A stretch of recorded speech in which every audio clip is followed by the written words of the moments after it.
bạn đọc trang bị bọn mà phây pram riêng của bạn tíchនៅក្នុង Roman lịch 2 của bạnគឺ bạn នៅក្នុង សំណួរ ក នេះ គេ ឲ្យ បក ស្រាយ ហេតុ អី បាន ជា ពិសោធន៍ ទី 2 វា លឿន ជាង ពិសោធន៍ ទី 1 អញ្ចឹង ដើម្បី កុំ ឲ្យ ខាត់ ពេល យើង ទៅ ចាប់ ផ្ដើម រៀន ទាំង អស់ គ្នា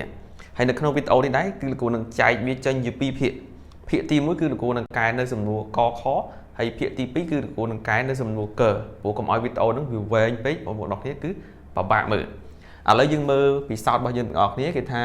សិស្ស មួយ ក្រុម ហ្នឹង គេ ថា ធ្វើ ពិសោធន៍ នេះ ដោយ ស្វ័យ កាតាលីស ដោយ កែវ បេសៀ 2 កែវ បេសៀ ទី 1 ហ្នឹង ដាក់ នៅ អាស៊ីត ហ្នឹង អា ហ្នឹង និង អាស៊ីត សូប្រិក ដូច គ្នា ទាំង 1 ទាំង 2 ប៉ុន្តែ អា នៅ ក្នុង កែវ ទី 2 នេះ គេ បន្ថែម ម៉ាញ៉េស្យូម សូលផាត ហើយ គេ ឃើញ ពណ៌ អា សូល ចុង ទី 2 ហ្នឹង វា លឿន ជាង សូល ចុង ទី 1 ហើយ គេ សួរ ថា មិន បាន វា ប្រែ ប្រួល អញ្ចឹង 2 ហើយ មិន លឿន ជាង ប្រែ ប្រួល លឿន ជាង ទី 1 ហើយ គេ ឲ្យ ចូល បក ស្រាយ អញ្ចឹង នៅ ក្នុង កន្លែង នេះ គឺ បងប្អូន អ្នក គ្នា ត្រូវ យល់ តាក់ទង ជាមួយ នឹង ស្វ័យ កាតាលីស អី គេ គឺជា ស្វ័យ កាតាលីស ស្វ័យ កាតាលីស មាន ថា អា កាតាលីករ ដែល កើត ពី ប្រតិកម្ម ហ្នឹង វា អាច ដើរតួ ជា កាតាលីករ នៃ ប្រតិកម្ម វិញ បាន អញ្ចឹង នៅ ក្នុង ការ ធ្វើ ពិសោធន៍ បងប្អូន អ្នក គ្នា អាច ចូល ទៅ មើល តាក់ទង មួយ ការ ធ្វើ ពិសោធន៍ របស់ គេ ក៏ បាន ដែរ គឺ នៅ ក្នុង YouTube របស់ លោកគ្រូ ជ័យ ធាវី គឺ គាត់ បាន ធ្វើ ពិសោធន៍ ហើយ គឺ ល្អ មែនទែន បងប្អូន អ្នក គ្នា គឺ អាច ចូល ទៅ មើល ការ ពិសោធន៍ របស់ លោកគ្រូ បាន គឺ គ្រូ មើល ទៅ គឺ ពិត ជា ល្អ ដែល ជួយ បងប្អូន អ្នក គ្នា ក្នុង ការ យល់ តាក់ទង ជាមួយ នឹង បាតុភូត នៃ ស្វ័យ កាតាលីស ប៉ុន្តែ នៅ ក្នុង វីដេអូ នេះ គឺ អី ដែល លោកគ្រូ អាច បញ្យល់ បាន គឺ តាក់ទង ជាមួយ នឹង ទ្រឹស្ដី តែ ប៉ុណ្ណោះ អត់ អាច មាន ការ ធ្វើ ពិសោធន៍ បាន ទេ អញ្ចឹង នៅ ក្នុង ការ ធ្វើ ស្វ័យ កាតាលីស ហ្នឹង គេ បាន យក សូល ចុង ទាំង 3 ហ្នឹង នេះ ទី 1 បាទ ទី 1 ទី 1 គឺ ទី 1 ឥឡូវ គ្រូ សុំ ដាក់ ទៅ គេ យក សូល ចុង ទាំង 3 ដាក់ ចូល នៅ ក្នុង កែវ បេសៀ 1 បន្ទាប់ មក គេ ចាប់ ផ្ដើម នេះ គេ ដំបូង គេ ដាក់ អាស៊ីត សូប្រិក ចូល ហើយ សំទោស អាស៊ីត អុកសាលិក 2 C2O4 ហ្នឹង មក បន្ទាប់ មក គេ បន្តក់ ហាស់ 2SO4 ហ្នឹង ជា អាស៊ីត សូប្រិក ហ្នឹង គេ បន្តក់ វា ធ្វើ ជា មជ្ឈដ្ឋាន 2 3 តំណក់ ទៅ បាទ បន្តក់ អាស៊ីត សូប្រិក ចូល ចុង ក្រោយ គឺ គេ ចាប់ ផ្ដើម អី គេ ចាប់ ផ្ដើម ដាក់ នៅ ពាំង ម៉ង់កាណាត ចូល បាទ ច្បាច់ ប្រហែល ជា 1 ឬ 2 មីលីលីត្រ ទៅ តាម ការ ធ្វើ ពិសោធន៍ អញ្ចឹង ពេល បន្តក់ ចូល គេ ចាប់ ផ្ដើម ស្ទួង គេ ផ្ដើម ស្ទួង តាក់ទង ជាមួយ នឹង នាឡិកា អញ្ចឹង ស្ទួង ទៅ គឺ ឃើញ អាច 2 3 នាទី ទៅ ឃើញ ថា អា សូល ចុង ប្រែ ប្រួល អស់ អញ្ចឹង អា ហ្នឹង គេ រក ថា វា ជា ពិសោធន៍ ទី 1 របស់ គេ ដល់ ពេល ពិសោធន៍ ទី 1 គឺ គ្រាន់តែ ជា ប្រតិកម្ម ធម្មតា ទេ នៅ ក្នុង រយៈ ពេល ប្រហែល ជា 3 នាទី ហ្នឹង ទៅ គឺ សូល ចុង វា ចាប់ ផ្ដើម បាត់ ពណ៌ អស់ ហើយ មាន ន័យ ថា ពាំង ម៉ង់កាណាត នេះ គឺជា សូល ចុង ពណ៌ ស្វាយ ពេល បន្តក់ ចូល មក អាស៊ីត សូប្រិក យើង ចាប់ ផ្ដើម ប្រើ ម៉ាស៊ីន ហើយកូរ ខ្នូរ វា ទៅ កូរ ទៅ ប្រហែល ជា 2 3 នាទី ទៅ សូល ចុង វា ចាប់ ផ្ដើម បាត់ ពណ៌ អស់ ហើយ នៅ ពេល ចាប់ ផ្ដើម បាត់ ពណ៌ អស់ គេ ចាប់ ផ្ដើម ធ្វើ ពិសោធន៍ ម្ដង ទៀត ពិសោធន៍ ម្ដង ទៀត គេ អត់ បាន ដាក់ កែវ មួយ ទៀត ទេ គេ ប្រើ កែវ ចាស់ ដដែល ទេ បន្ទាប់ មក គេ បន្ថែម អី គេ បន្ថែម ពាំង ម៉ង់កាណាត នេះ ពាំង ម៉ង់កាណាត នេះ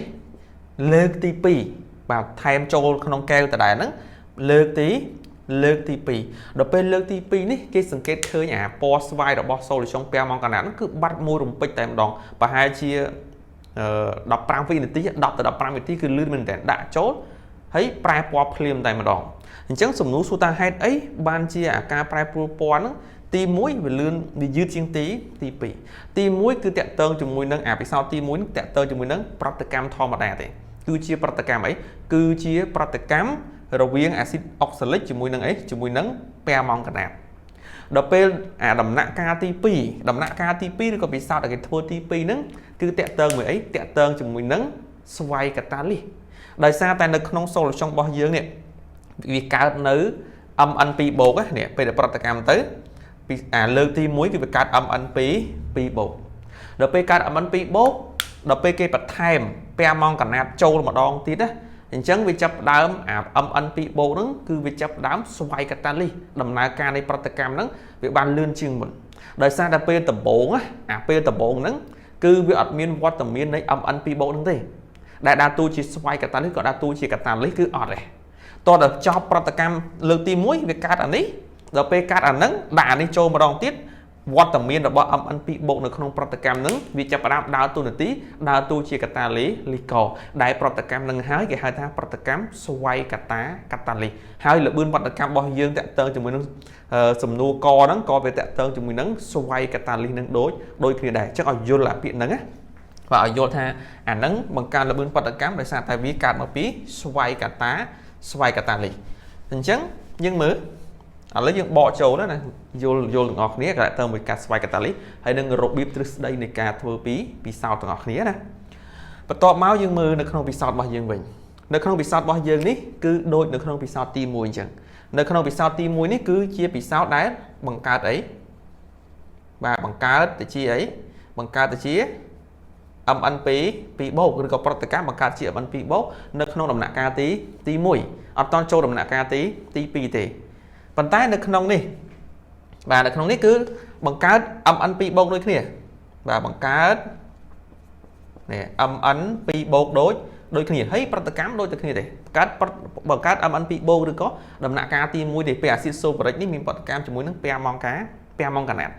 ប៉ុន្តែអីដែលខុសគ្នានឹងដោយសារតែគេបន្ថែមអីគេនេះគេបន្ថែមអីសំទោសណាអានេះគូសេខុសហើយ MN ណានេះគូសេខុសហើយ MN ណា MN អញ្ចឹងអីដែលខុសគ្នាហ្នឹងគឺតាក់ទងជាមួយនឹងការបន្ថែមនៅក្នុងពេលជាមួយគ្នាហ្នឹងគឺបន្ថែមនេះម៉ង់កណេះហ្នឹងសូលផាតទេដែលអាម៉ង់កណេះសូលផាតវាមានអីគេវាមាន MN2 បូកផ្ទុក SO4